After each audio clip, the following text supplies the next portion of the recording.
Well, hello, folks. I'm L.A. Little, and this is your daily NeoTA wrap.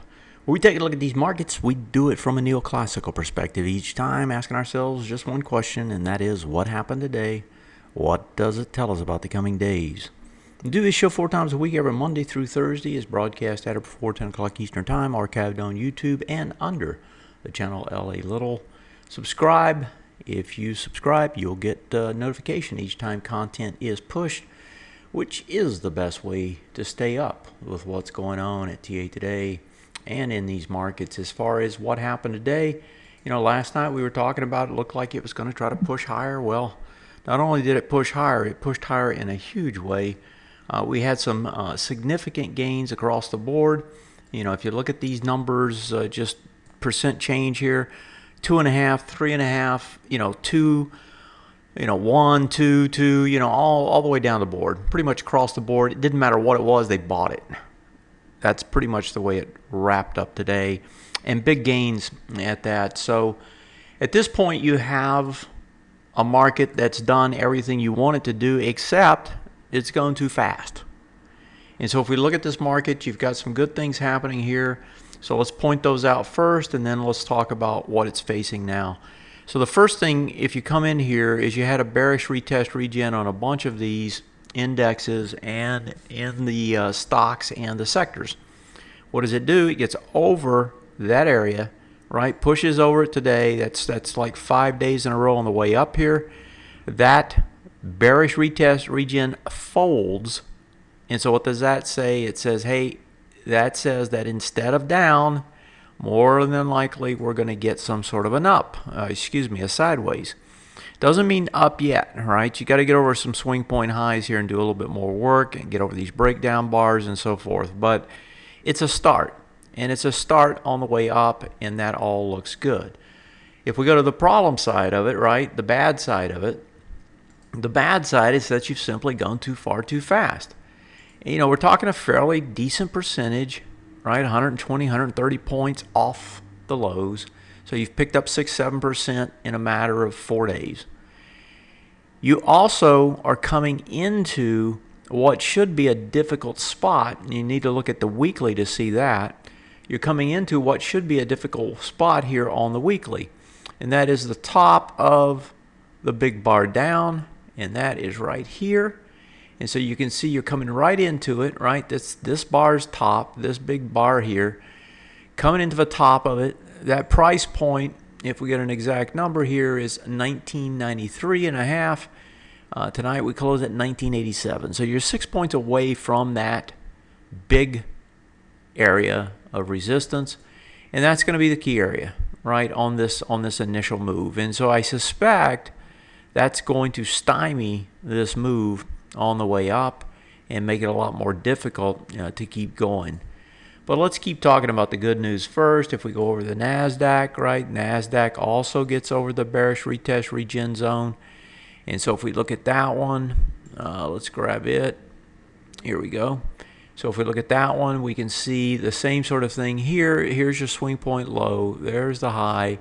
And what does it do? It goes running right over it. It gaps up over it and just keeps going. Now, Friday, we had already got that same indication in the NDX. And so essentially, we're just getting follow through here from the other indexes. On Friday, on the NDX, here's that low. The top of it was 42.30. And we got over it with Friday's push, 42.67 high. And we closed right at the highs. Today, we extended it forward. Now, the other thing that you might want to recognize, and it pretty much shows up on all these charts now, is you have what looks like a head and shoulders if you're a classical guy. And I suspect some people are going to call this out tonight and tell you that you've got a head and shoulders. The only thing that I would point out is that it comes after a big move down, so it's kind of hard to say that's some sort of a major top. If anything, it's just a little bit of a hesitation type thing going on. So NDX gave us the signal on Friday and pushes on through here tonight to get new highs on this move so far. Russell's coming into the big bars down. It's 1148. It's trading at 1141. So I guess my point here across all the indexes is you're coming into areas that should give you resistance. If we look overseas, the overseas markets also, we saw some big moves there. We'll start with the German market, so the DAX, 2.5% push on it. And what's it doing? It's just making a little bounce off this bottom where it tried to double, to break down, didn't have the volume, got the move up. And then the top of that same bar is the bar to focus on, that top, 9935, and so we're a little ways away from that. This looks like it can carry farther. It's a struggle here in this market. You've also got this big bar down here at 9861, and we're at 9814, so you're coming in close. You got the 9854 and pulled back today, probably off that resistance area. If we look at the CACs, a bigger move there. And that was despite the protest and the ripping of the shirts off the Air France executives today. I saw a news piece on that. They take their unions fairly serious over there. So here we go. The 45.40, you get over it. You're coming into the top of this same big bar that we just looked at on the DAX. 46.23 there. You got to 46.31. You go over it, back under it, less volume. This one actually is telling us some sort of a pullback. Look over in Asia, the Hang Seng getting a nice push up. These things had been decimated. And you think we got hit? These guys got hit to the tune of 25% or so. 25,634. You got down as low as this one, 2,000 or 20,000. So that's a what is that, a 5,600 point move to the downside. That's about 25%. So you get a nice big bounce here and coming off the lows, right, because you got smaller numbers you're working with. You're getting almost a 10% bounce already. If you look at the Hang Seng, not the Hang Seng, but the Shanghai market, not really anything happening there. I think this market's been destroyed by the government. They've taken all the volatility out of it. And so it's hanging at the lows.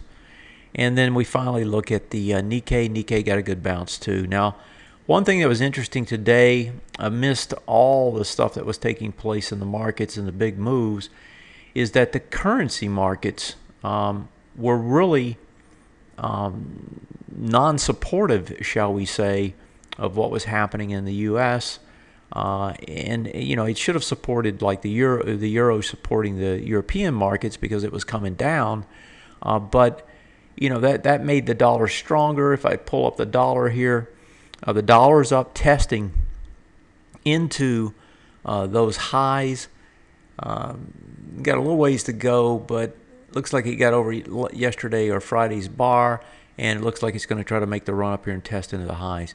Nothing big. It was just kind of an oddity today that we saw strength in the dollar despite the big moves that we saw in commodities. And speaking of commodities, we wouldn't really be able to finish this off tonight without taking a look at that. So let's see what that looks like. It really wasn't just a move in the commodities themselves, but the commodity stocks. And I told members this weekend that there was a lot of sectors and subsectors that could move 10-15% and still be nothing more than just a small bounce in a downtrend. And like the energy sector, I've got the XLE up. If you look at it, this thing can come back on a weekly basis, 71.70, even before it does a bearish retest regen. Even with the big 3% gain tonight, it's still at only 65. This thing can move 10% more. And so that's the kinds of moves that are possible out here in these other indexes, right, that have yet to show up with respect to any kind of danger zone on the way back up. In other words, they've been so beaten down. It's the grab bag of goodies at this point. Just go buy something that's been beaten up. And that seems to be what the play is right now for most folks. As far as tomorrow, let's think about that real quick.